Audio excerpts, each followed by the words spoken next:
Hello friends, welcome to my channel. இந்த வீடியோவில் பார்க்க போகிறது டிஎன்டெட் இங்கிலீஷ்க்கு வர மாதிரி இருக்கிற ஒரு 25 கொஸ்டின்ஸ் பார்த்தலாம். இது வந்து 25 ஒரு போயம் ரிலேட்டட் கொஸ்டின்ஸ். இந்த ஆத்தர்ஸ், அதுக்கப்புறம் போயம், டைப் ஆஃப் போயம், அதுக்கப்புறம் போயம் லைன்ஸ், கொஞ்சம் ரைமிங் ஸ்கீம், அது மாதிரி கொஞ்சம் ஒரு 25 கொஸ்டின்ஸ் பார்த்தலாம். இதுக்கு முன்னாடி ஒரு மாடல் கொஸ்டின் பேப்பர் போட்டிருக்கேன். இதுக்கு முன்னாடி யூனிட் வைஸ் டெஸ்ட்டும் போட்டிருக்கேன், செக் பண்ணி பார்த்துக்குங்க. பார்க்கும்போது first question, what type of poem is written in a fixed 14 line structure with a strict rhyme scheme. 14 line உள்ள ஸ்ட்ரக்சர் உள்ள போயம் எதுன்னு பார்க்கும்போது உங்களுக்கு டைம் கொடுக்குறேன். நீங்களே தெரிஞ்சால் செக் பண்ணிவிட்டு மார்க் பார்த்துக்குங்க. எல்லாமே தெரியுதான்னு பார்த்துங்க. எப்படியும் போயம் ஆத்தர்ஸ் அது மாதிரி ஒரு மினிமம் 2 கொஸ்டின்ஸ் கம்பல்சரி கேட்டு தான் இருக்காங்க. 14 லைன் பார்க்கும்போது sonnet question, identify the matching rhyming pair used in the poem making life worth while. Making life worth while rhyming pair, இதில் வந்து ரைமிங்காக இருக்கிற பேர் வந்து எதுன்னு கரெக்டாக சொல்லணும். பார்த்தீங்கன்னா கிரேஸ் ஃபேஸ் இதுதான் கரெக்டான ரைமிங்கில் வருது. Next question, which poetic device uses words that imitate the natural sounds of a thing? Bush, hiss, splash, இது மாதிரி natural sounds of a thing. அது வந்து என்ன ஒரு poetic device பார்க்கும்போது அது வந்து அனமோட்டோஃபோயா. இது புக்கில் இந்த கொஸ்டின் வருது, செக் பண்ணிக்கோங்க. Identify the speakers of speech. Having a friend is like a planting a flower. Having a friend is like planting a flower. இந்த லைன் கொடுத்து இந்த எந்த ஸ்பீக்கர் ஆஃப் ஸ்பீச்னு கேட்டாங்கன்னா வந்து நீங்கள் வேர்டே பார்த்துலாம். லைக் கஸ் வந்தாலே அது சிமிலி. இந்த ஓமை என்ன சொல்லுவாங்கள்ல, மயில் போல, அது மாதிரி தான் போல. ஒரு ஃப்ரெண்ட் எப்படின்னா பிளான்டிங் எ ஃப்ளவர். சிமிலினா ஓமை அணி. Find the alliterated words in the textbook line and a world's way where the winds like a whetted knife. இப்போ வந்து alliteration சொன்னால் நீங்கள் WW கான்ஸ்டன்ட் லெட்டர்ஸ் ஸ்டார்ட் ஆகுது, alliteration போட்டிங்கன்னா இங்கே கேட்டிருக்கிறது alliterated words. இதில் பார்க்கும்போது ஃபஸ்ட்டு இதில் 7 கொடுத்துருக்காங்க. 7 ஆப்ஷனில் பார்க்கும்போது வேர்ல்ட்ஸ் வே, விண்ட்ஸ், லெட்டர், இதெல்லாம் alliterated words. ஃபஸ்ட்டு லெட்டர் சேமாக வருது. alliterated words எப்படி வேணாலும் கேட்பாங்க. நம்ம கொஞ்சம் ஈஸியாக தான் இருக்கும். கொஞ்சம் கொஸ்டின் பேப்பரை கொஸ்டினை கொஞ்சம் கேர்ஃபுல்லாக நீங்கள் படிச்சிங்கனாலே உங்களால் ஆன்சர் பண்ண முடியும். A humorous poem consisting of exactly 5 lines. A humorous poem exactly 5 lines with an AABBA இந்த ரைம். அது வந்து ஹியூமரஸ் போயம். அதுக்கப்புறம் 5 லைன் போயம் எதுன்னு பார்க்கும்போது லெம்ரிக் தான் அந்த humorous poem. Exactly 5 line poem. அந்த ரைமிங் ஸ்கீம் வந்து AABBA. இதில் வந்து எப்படி வேணாலும் கேட்கலாம். 5 லைன் கேட்கலாம், ஹியூமரஸ் போயம் கேட்கலாம், இல்லை ரைமிங் ஸ்கீம் கொடுத்து கூட கேட்கலாம். எப்படி கேட்டாலும் அது வந்து limerick. Next question, who wrote the famous poem special hero? Special ஹீரோட ஆத்தர் நேம் பார்க்கும்போது கிறிஸ்டினா ஹெர்ச்சன். ஸ்பெல்லிங் கொஞ்சம் பார்த்துங்க. கிறிஸ்டியானா ஹெர்ச்சன் வரும். Special hero. The poem my hobby reading is authored by which of the following poets? My hobby வந்து reading. இதோட author பார்க்கும்போது Arunachalam Chandrasekaran. My hobby வந்து reading. இதை வந்து அருணாச்சலம் சந்திரசேகரன். இது வரைக்கும் நீங்கள் எல்லாமே படிச்சிருப்பீங்க. அதில் தான் டெஸ்ட்டு மாதிரி நீங்கள் நல்லா உங்களுக்கு டக்குன்னு அந்த கொஷின் பார்த்தோன்னே ஞாபகம் வருதான்னு செக் பண்ணி பார்த்துங்க. இன்னும் 10 days தான் இருக்குது. நிறையா ப்ராக்டிஸ் பண்ணாலே நீங்கள் வந்து நல்லா அட்டன் பண்ணி பாஸ் பண்ணிடலாம். Which famous American poet wrote the tragic story? Tragic ஸ்டோரியோட ஆத்தர் யாருன்னு பார்க்கும்போது William Makepeace Thackeray. Tragic story poem. Last டெஸ்ட்டில் இது போயம் பற்றிலாம் சொல்லியிருப்பேன். இந்த போயம் ட்ராஜிக் ஸ்டோரி பற்றி. The poem Making Life Worthwhile was written by Mary Ann Evans under which pen name? இந்த மேக்கிங் லைஃப் ஒர்த்வைல் அதோட ஆத்தர் வந்து மேரி ஆன் எவன்ஸ். இவங்க வந்து எந்த நேமில் எழுதியிருப்பாங்க? இவங்க வந்து லேடி போயிட்டு மேரி ஆன் எவன்ஸ். அவங்க எந்த பேரில் எழுதியிருப்பாங்கன்னா ஜார்ஜ் எலியட். George Eliot. நீங்கள் வந்து ஜார்ஜ் எலியட் வந்தாலும் மேரி ஆன் எவன்ஸ் வந்தாலுமே நீங்கள் போட போகிறது மேக்கிங் லைஃப் ஒர்த் வைல்.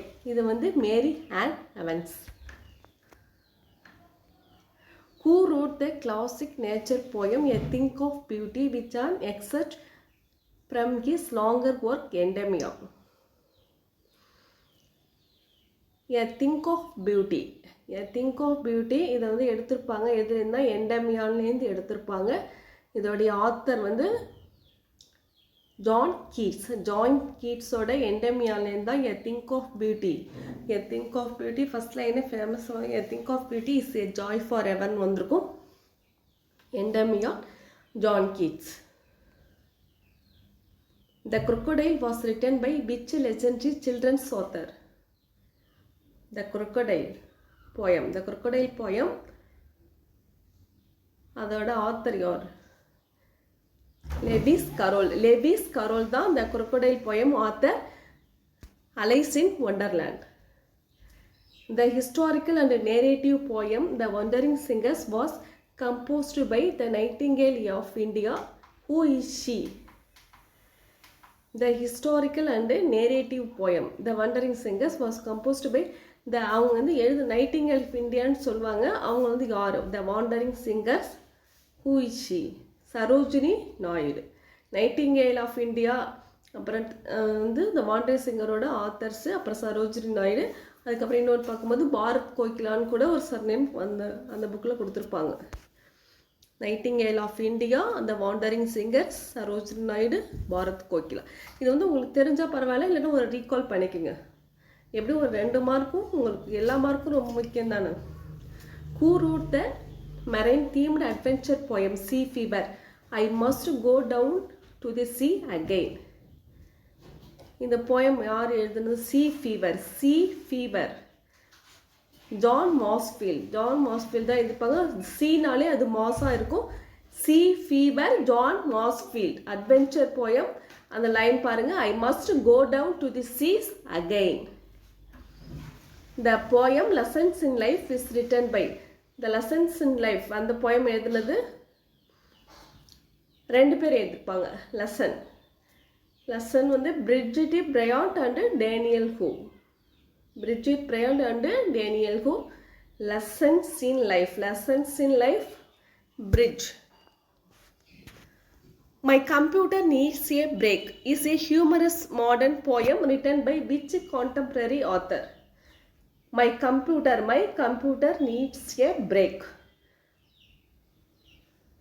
அது வந்து கம்ப்யூட்டருக்கு பிரேக் வேணும். அப்புறம் கொஞ்சம் சாந்தினி கோவிந்தன். சாந்தினி சாந்தமாக இருக்கணும், அதுக்கு ஒரு பிரேக் தேவை. சாந்தினி கோவிந்தன் இந்த மாதிரி ஞாபகம் வச்சுக்கலாம். Chandini Govindan. My computer needs a break. What was the nationality of the poem John Keats? John கீட்ஸோட அந்த நேஷன் என்னன்னு பார்க்கும்போது பிரிட்டிஷ். அவரோடது British. John Keats. Endymion Mary Ann Evans, George Eliot belonged to which literary era? இந்த காலம் பார்க்கும்போது Victorian எரா. Victorian எரா அந்த காலத்தில் அந்த நேரத்தில் தான் இவங்க வந்து ஒரு மேரி ஆன் எவன்ஸ் அந்த பேரில் எழுத முடியாதுங்கிறதுக்காக இவங்க வந்து ஜார்ஜ் எலியட்ங்கிற ஒரு நேமில் அவங்க எழுதியிருப்பாங்க. விக்டோரியன் எரா அந்த காலத்தினால தான் அவங்க அந்த மாதிரி எழுதியிருப்பாங்க. John Masefield author of sea fever served as the poet laureate of which country? வந்து சி ஃபீவர் எதுன்னு ஜான் மாஸ்ஃபீல்டை வந்து எந்த கண்ட்ரியோட poet laureate? United Kingdom. United Kingdom. இது வந்து 2 தான் கொடுத்துருப்பாங்க பொயட் லாரேட்டு. அது வந்து இப்போ ஜான் மாஸ்ஃபீல்டுக்கு United Kingdom. Edgar Gust's style of poetry is universally known across textbooks for having which specific tone? இந்த எட்கர் கஸ்ட் அவங்களுடைய ஒரு பொயட்ரியோட ஒரு முக்கியமான ஸ்டைல் எப்படின்னா அது அவங்களோடது ஹைலி ஆப்டிமிஸ்டிக் இன்ஸ்பிரேஷன் அண்டு சிம்பிளாக இருக்கும். இன்ஸ்பிரேஷன் அண்ட் ஆப்டிமிஸ்டிக் வேன்னு அந்த புக் லைன்லே இருக்கும். எட்கர் கஸ்டோட ஸ்டைல் எப்படி இருக்குன்னா ஆப்டிமிஸ்டிக்காக இருக்கும், இன்ஸ்பிரேஷன் அண்டு சிம்பிளாக இருக்கும். இவங்க அந்த வே ஆஃப் போயத்தோட கண்டென்ட்லாம். Edgar Albert Guest remains uniquely famous in literary history as the first and only poet of the officially appointed as the Poet Laureate of Michigan. Only poet laureate of Michigan பார்க்கும்போது Edgar Albert கஸ்ட். நீங்கள் poet laureate முன்னாடி பார்க்கும்போது John மாஸ்பீல் United kingdom பார்த்துருப்பீங்க. poet laureate of Michigan இவங்க வந்து Edgar கஸ்ட். Edgar Albert கஸ்ட் ரெண்டு தான் இருக்கும், நல்லா பார்த்துக்குங்க. How cheerfully he seems to grin, how neatly spreads his claws. Which creature is described here? How cheerfully he seems to grin, how neatly spreads his... இந்த lines உங்களுக்கு பார்த்தாலே தெரிஞ்சிருக்கும். ஃபஸ்ட்டு போயம் இதான், குரக்கடைல் போயத்தோட லைன்ஸ் தான் இது. It helps me home on my chill and thaws my mind to cold. What hobby does the poet refers to? Reading. இந்த reading தான் சொல்லியிருப்பாங்க. விச் ஹாபி இந்த poet லைன் பார்க்கும்போது reading. When I was a baby, you would hold me in your arms. To whom in this poem special hero dedicated? இந்த special hero dedicate வந்து எந்த lines பார்க்கும்போது special hero ஃபுல்லாகவே அது வந்து father பற்றி தான். ஃபாதர் அவங்களுடைய லவ் பற்றி தான் அந்த போயம் ஃபுல்லாகவே இருக்கும். Special hero. Edgar Albert Guest is widely celebrated by what popular literary title? Edgar கஸ்டோட ஒரு வந்து செலிப்ரேட்டட் ஒரு லிட்டரரி டைட்டில் ஒன்று கொடுத்துருப்பாங்க. The people's poet. The people's poet, the poet laureate of Michigan எல்லாமே இவரோட தான். Courageous poem, team work poem ரெண்டுமே அவரோட தான். Last how neatly spreads his claws, identify the rhyme partner for claws in Lewis Carroll poem structure. இந்த clawsக்கு கரெக்டான ஒரு rhyme scheme பார்க்கும்போது claws, jaws இதான் கரெக்டாக வரும். இதுன்னு 25 கொஸ்டின்ஸ் போயம் கொஸ்டின்ஸ் நம்ம பார்த்தாச்சு. இதுக்கு மேலே நம்ம வந்து டெஸ்ட்டு மாதிரியே உங்களுக்கு என்னால் முடிஞ்ச அளவுக்கு நான் வந்து போடுறேன். நீங்கள் வந்து டெஸ்ட்டு எக்ஸாம் வரைக்கும் நீங்கள் பார்த்துக்குங்க. இங்கிலீஷ் வந்து அவ்வளோ கஷ்டம் இல்லை, ஈஸி தான். நம்ம கிராமர் கொஸ்டின்ஸ் எல்லாமே நம்ம வந்து கொஸ்டின் பேப்பர் மாதிரியே கொஞ்சம் அட்டன் பண்ணி பார்த்தோன்னா உங்களுக்கு இங்கிலீஷில் நிறைய மார்க் எடுக்கிறதுக்கு என்னால் முடிஞ்ச நான் கொஷின் பேப்பர் போட்டுட்ருக்கேன். நீங்களும் நல்லா செக் பண்ணி பார்த்துங்க. இதுக்கு உங்களுக்கு டைம் இருந்ததுன்னா இதுக்கு முன்னாடி போட்ட வீடியோஸும் நீங்கள் செக் பண்ணி பார்த்துக்குங்க. யூனிட் வைஸ் போட்டுட்டு தான் இருக்குது. உங்கள் டைம் இருந்தால் நீங்கள் வந்து முன்னாடி போட்டதெல்லாம் பார்த்துங்க. ப்ளேலிஸ்ட்டும் ஆட் பண்ணுறேன். இந்த வீடியோ பிடிச்சா லைக் பண்ணுங்கள், ஷேர் பண்ணுங்கள், சப்ஸ்கிரைப் பண்ணுங்கள். நீங்கள் லைக் பண்ணிங்கன்னா உங்கள் மாதிரி டிஎன் டேட் படிக்கிற உங்கள் ஃப்ரெண்ட்ஸுக்கு நிறைய பேருக்கு ஷேர் ஆகும். Thank you friends.